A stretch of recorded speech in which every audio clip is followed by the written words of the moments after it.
This is the story of Cookie, a dog I met completely by chance and somehow just couldn't walk away from. Oh, baby. Yummy, yummy, yummy, yummy. Oh, we don't like that one. I first came across this pit bull during my lunch break one day. I wasn't out looking for a dog, and I definitely wasn't expecting to get involved. I simply happened to pass by the scrapyard behind a mechanic shop, and that's where I noticed him. Good. Cookie was living outside among piles of scrap metal and old tires. His bed was nothing more than a tarp spread out on the ground, while a few old car doors had been propped up around it as makeshift shelter. He was so thin that every rib showed, and his body was covered with fresh wounds and old scars. So this is where Cookie sleeps. It's under that tarp.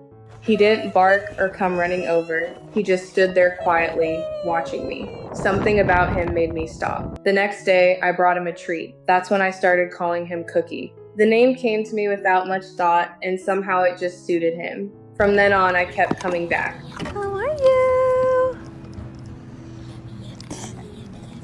Every lunch break, I'd bring him a little something to eat. I'd sit nearby and talk to him in a calm voice, hoping that maybe he'd let me get a little closer. At first, he wasn't ready. He'd take the food, then step back, always careful, always keeping an eye on me. But little by little, that distance started to disappear.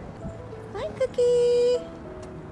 One day, he gently took a treat from my hand. Another day, he sat down beside me. Then one afternoon, he leaned against me ever so slightly, almost like he was trying to decide if it was finally safe. That was the first time I felt like he wanted to trust someone, he just didn't quite know how yet.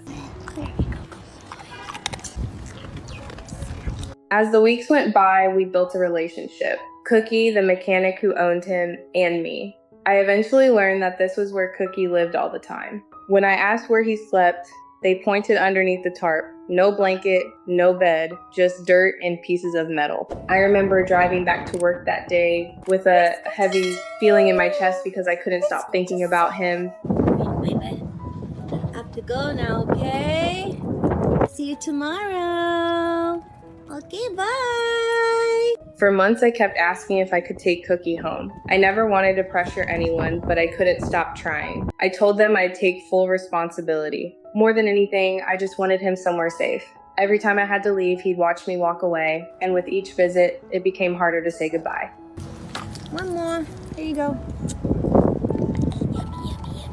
Then one day, after all those months, they finally agreed. So Just the like that, the owner owner decided has Cookie could come decided home with that me. he wa- I remember my hands actually shaking. I kept asking, really? Are you sure? I was going to pick him up that very night.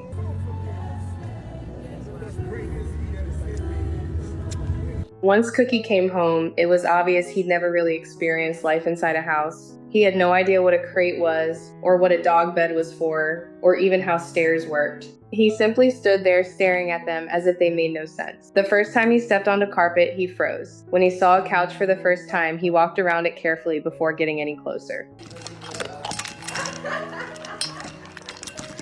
And peanut butter? He had absolutely no idea what to make of it. He sniffed it, looked back at me, then cautiously gave it a little lick, almost like he wasn't sure he was supposed to. I couldn't help smiling, and at the same time, it nearly brought tears to my eyes. It made me realize he'd never known those simple little comforts most dogs take for granted.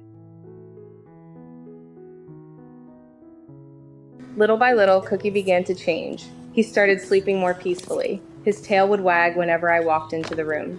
He learned he didn't have to protect his food anymore because there would always be another meal waiting for him. Every now and then I'll catch him stretched out on his bed, completely relaxed, and it still catches me by surprise. It's like he finally knows this is where he belongs. He's healing. Every day he grows a little more confident, and I truly believe he understands that he's safe now. He can finally relax, enjoy life, and simply be a dog. Just be comfortable.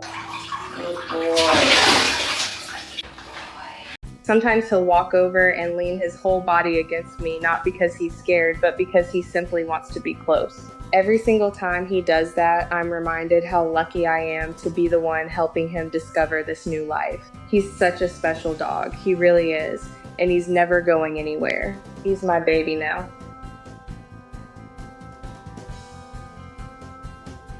If you're ever thinking about adopting a dog like Cookie, remember that they may not understand what a home is right away. They might be frightened, confused, or unsure about everything around them. But if you're willing to give them patience, time, and consistency, you'll get to witness something truly amazing. You'll watch them discover what love feels like. You'll see them finally relax, and you'll get to be the person who helps them feel safe. So if you're considering adoption, don't focus only on finding the easiest dog. Sometimes the ones who need someone the most end up giving back more than you ever imagined. Not long ago, Cookie was just a dog sleeping beneath a tarp in a scrapyard.